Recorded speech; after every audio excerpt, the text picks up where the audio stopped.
Shalom, shalom, with another video presentation.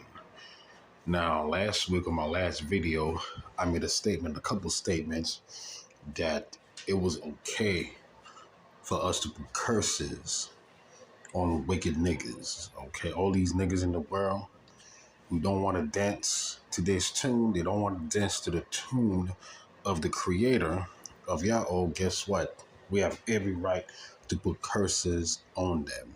I'm going to prove it with the scripture. I'm going to start off with Jeremiah chapter 18, verse 20 and 21. And it says, "Shall evil be recompensed for good?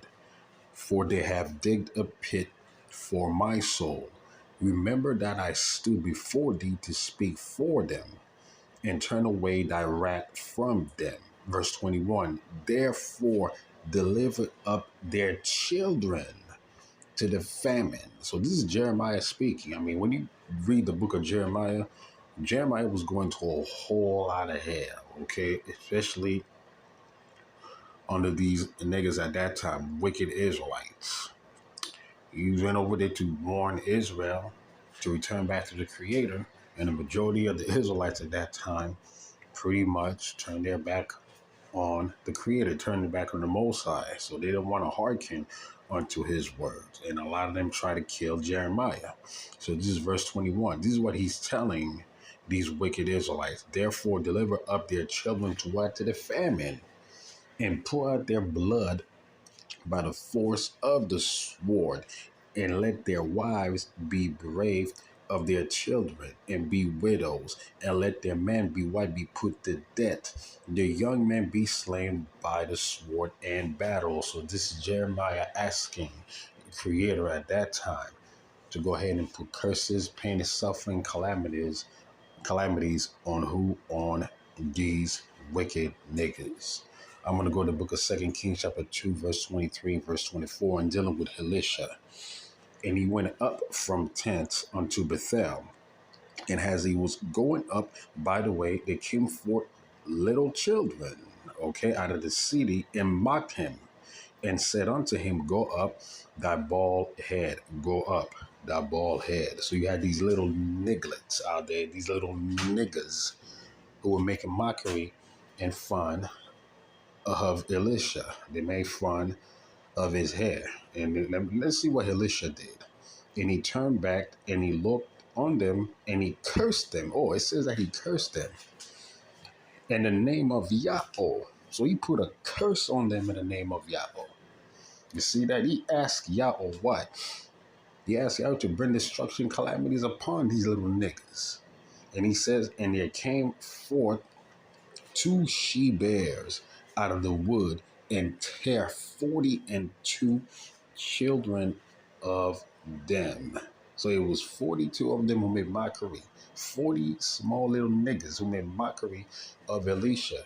He put a curse on them. He asked the Most High to bring death upon them. And what did the Most High do? He brought 2 she-bears out of the wood, and he tore them down to pieces, man. You see that? I'm going to go to Lamentation chapter 3, verse 59, all the way down to verse 66. It says, "O Yahweh, that has seen my wrong, judge thou my cause." Verse 60, "That has seen all of their," and this is Jeremiah speaking again.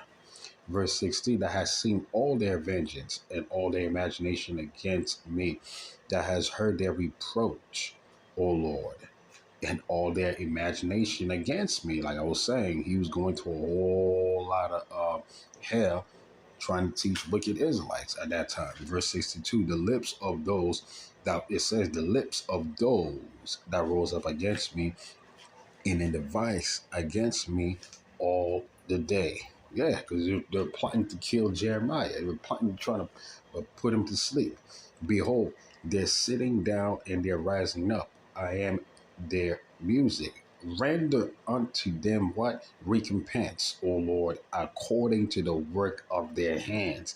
Give them sorrow of heart. Thy curse unto them. Persecute and destroy them in anger from other heavens of Yahweh." So there's absolutely nothing wrong about putting curses on these wicked niggas. If these niggas are thugs, drug dealers, gangbangers, I already said if they drug dealers selling dope to their own people, they be the homosexuals, lesbians, yeah, including the nigga woman also, okay, we talking about the wicked of our people.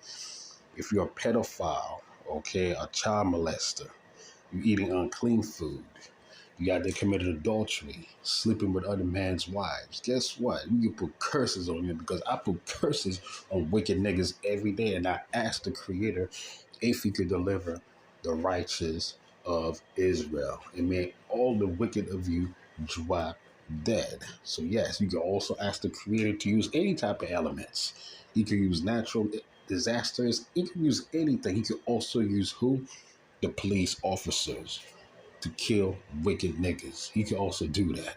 So whenever you see all these niggas getting killed, these nigga women getting killed by the cops on a day-to-day basis, guess who's doing that? The Most High is the one who's doing that. And you have every right to ask him to put a curse on them. Okay? Psalms chapter 5, verse 8 to verse 11. Lead me, O Yahweh, in my righteousness, because of what? Of my enemies. His enemies over here is talking about Israel, and I'm going to prove it. Make thy way straight before my face, for there is no faithfulness in their mouth. Their inward part is very wickedness. Their throat is an open sepulchre. They flatter with tongue. It says, verse 10, destroy thou them, O God, let them fall into their own counsel. This is King David right now, wishing death on wicked Israelites. Cast them out of the multitude of what? Of their transgressions, for they have rebelled against thee.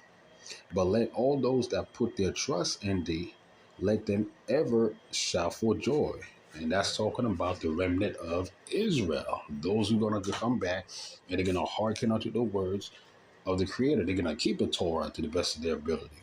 Because that defenders them, and let them also that love thy name be joyful in thee. Now, it says over here in verse 10, cast them out of the multitude of what? Of their transgressions. So what is transgressions, or what is sin? To prove that it's talking about Israel. First John chapter 3, verse 4. Whosoever committed sin transgressed also the law, for sin is the transgression of the law. Who did the Most High give the law to? Psalm 147, verse 19 and verse 20. He showed his word unto Jacob, his statute and his judgment unto Israel. He had not dealt so with any nation. And as for his judgments, they have not known them. Praise ye Yahweh. So that's how you know that those curses that King David spoke about in the book of Psalms, the 5th chapter, it was talking about Israel. You can also put curses on the other nations, on the heathens, but you can also put curses on your own people. So there's absolutely nothing wrong with that. This is the book of Psalms, chapter 109, verse 6. And again, now that when you read the book of Psalms 109, it applies to other nations, and it can also apply, and it also applies to Israel. Set thou a wicked man over him, and let Satan stand at his right hand. This is King David again. When he shall be judged, let him be condemned, and let his prayer become sin. Let his days be few, and let another take his office. Let his children be fatherless. Wow, that's harsh in a good way. And his wife widowed. Let his children be continually vagabonds and beg. Let them seek their bread out of their desolate places. Psalm chapter 69, verse 21. They give me also gall for my meat, and for my thirst they give me vinegar to drink. I forgot to put the rest of the other verses. You guys just bear with me for a minute. I'm going to just open my Bible over here, and I'm going to continue to read the rest of the verses. But like I was saying before, there's nothing wrong, according to the scripture, to put curses on wicked niggas. So, right. So this is the book of... Yes. Like it was actually 6. Yeah, I read the wrong chapter. It's Psalm 69, verse 21.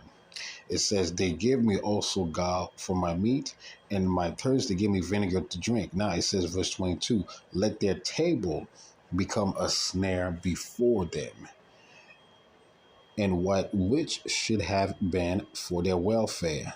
Let it become a trap. Let their eyes be darkened, that they see not. Make their loins continually to shake. Pour out indignation upon them, and let thy wrath and let thy rightful anger take hold of them. Okay? Let their habitation be desolate. Let none dwell in their tent, for they persecute him whom thou hast smitten. They talk to the grief of those whom thou hast wounded. Add iniquity unto iniquity, and let them not come unto thy righteousness. Let them be blotted out of the book of living and be not written with the righteous. You see how cold this is? You see how cold? King David was also putting curses on the wicked of our people. So as you can see, if you guys want to go ahead and put curses on wicked Israelites, especially those who are not going to repent and return unto the Creator, you have every right to do so. So I'm going to end this video presentation right now. And with that, I say shalom.